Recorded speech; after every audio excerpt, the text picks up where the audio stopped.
पंच परमेश्वर। जुम्मन शेख और अलगू चौधरी में गाढ़ी मित्रता थी। सांझे में खेती होती थी। दोनों को एक दूसरे पर अटल विश्वास था। जुम्मन जब हज करने गए थे तब अपना घर अलगू को सौंप गए थे। अलगू जब कभी बाहर जाते तो जुम्मन पर अपना घर छोड़ देते थे। जुम्मन शेख की एक बूढ़ी खाला थी। उनके पास कुछ थोड़ी बहुत मिल्कियत थी, परंतु उसके निकट संबंधियों में कोई न था। जुम्मन ने लंबे चौड़े वादे करके वह मिल्कियत अपने नाम लिखवा ली। जब तक दान पात्र की रजिस्ट्री नहीं हुई थी तब तक खाला का खूब आदर सत्कार किया गया, पर रजिस्ट्री लगते ही खातिरदारियों पर भी मानो मुहर लग गई। अब बेचारी खाला को प्रायः कड़वी बातें सुननी पड़ती और अपमान सहन करना पड़ता था। कुछ दिन उसने सुना और सहा, पर जब सहा न गया तो जुम्मन से शिकायत की और अलग रहने के लिए गुजारे की मांग की। जुम्मन ने धृष्टता के साथ उत्तर दिया, रुपए क्या यहाँ फलते हैं? खाला ने पूछा, मुझे भी तो रूखा सूखा चाहिए कि नहीं? जुम्मन ने गंभीर स्वर में जवाब दिया, तो कोई यह थोड़े ही समझा था कि तुम मौत से लड़कर आई हो। खाला बिगड़ गई और उसने मामला पंचायत में पेश करने की धमकी दी।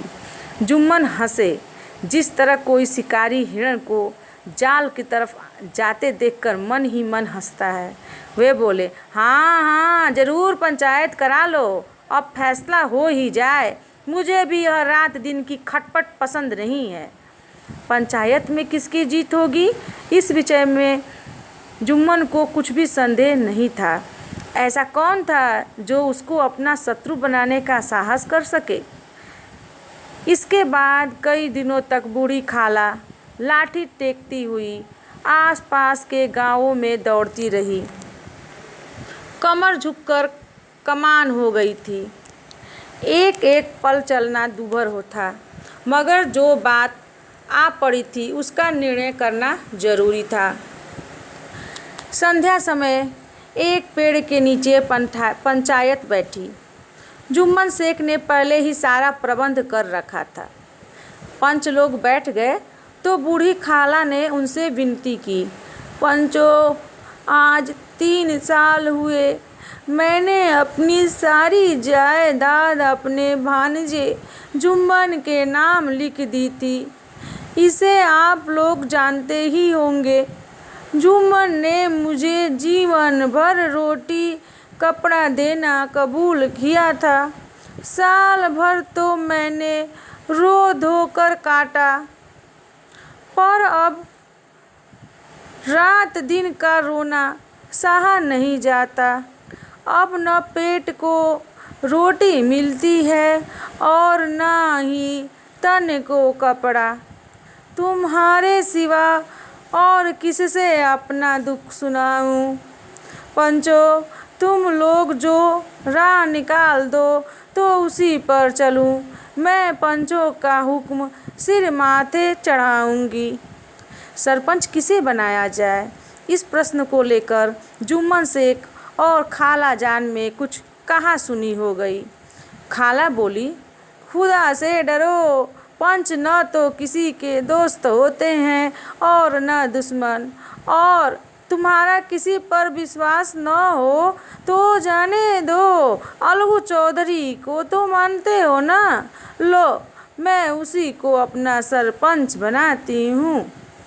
जुम्मन शेख आनंद से फूल उठे, परंतु भावों को छिपाकर बोले, अलगू चौधरी ही सही, मेरे लिए तो जैसे रामधन मिसर हैं वैसे अलगू चौधरी। जुम्मन को पूरा विश्वास था अब बाजी मेरी है, पर जब अलगू चौधरी ने जुम्मन से जिरह शुरू की तो एक एक प्रश्न जुम्मन के हृदय पर हथौड़े की तरह चोट करने लगा। जुम्मन चकित थे कि अलगू को क्या हो गया है। अभी तो यह मेरे साथ बैठा कैसी कैसी बातें कर रहा था, अब इतनी ही देर में ऐसी काया पलट हो गई कि मेरी जड़ खोदने पर तुला है। क्या इतने दिनों की दोस्ती कुछ भी काम न आएगी?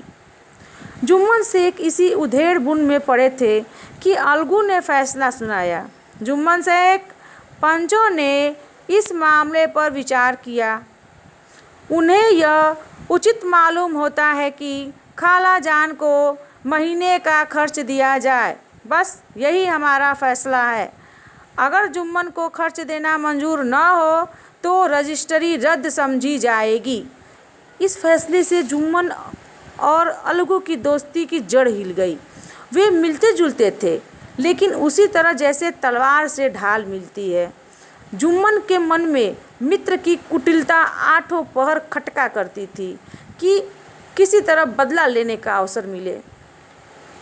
ऐसा अवसर जल्द ही जुम्मन के हाथ आया। अलगू चौधरी बटेसर से 2 बैलों की एक बहुत अच्छी जोड़ी लाए थे।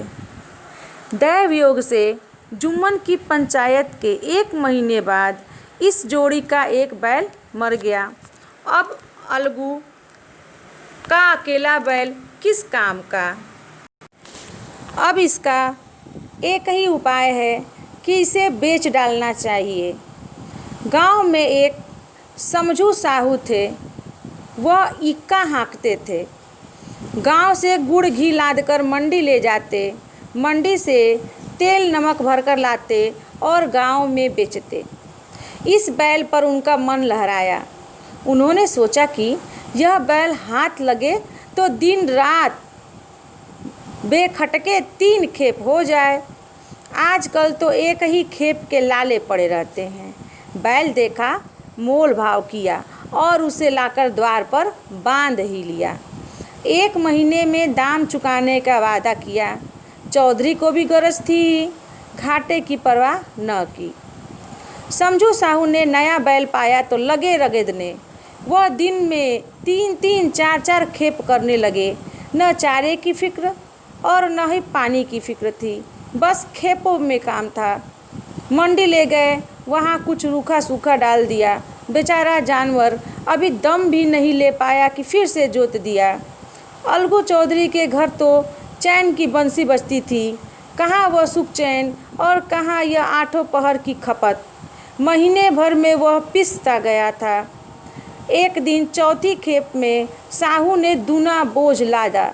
दिन भर का थका जानवर, पैर न उठते थे, पर साहू को जल्दी पहुंचने की फिक्र थी।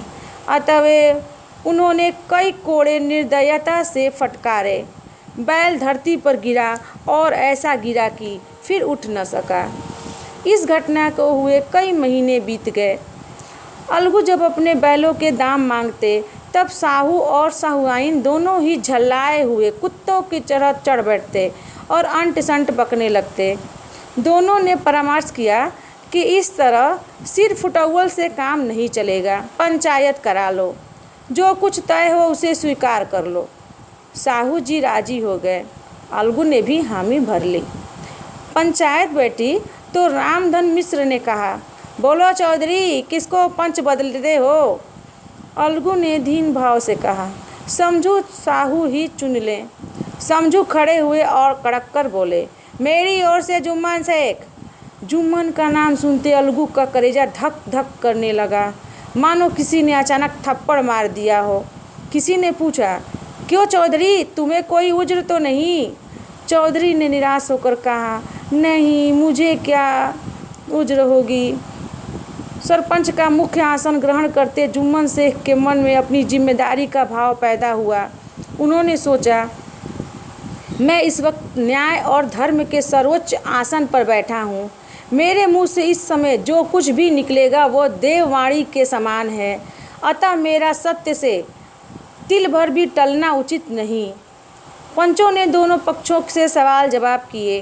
अंत में जुम्मन ने फैसला सुनाया, अलगू चौधरी और समझू साहू, पंचों ने तुम्हारे मामले पर अच्छी तरह विचार किया। समझू को उचित है कि बैल का पूरा दाम दे।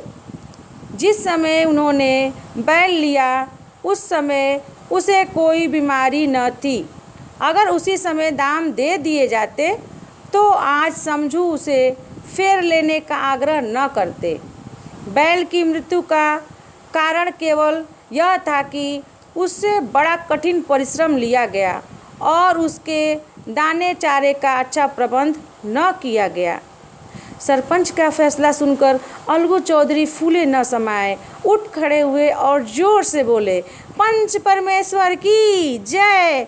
साथ ही चारों ओर ध्वनि होने लगी, पंच परमेश्वर की जय, पंच परमेश्वर की जय। थोड़ी देर बाद जुम्मन अलगू के पास आए और उनके गले लिपट गए। अलगू रोने लगे। इस पानी से दोनों के दिलों की मैल धुल गई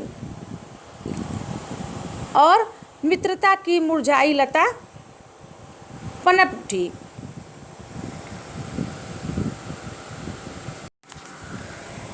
यह कहानी हिंदी के महान कथाकार और कहानीकार मुंशी प्रेमचंद द्वारा लिखा गया है।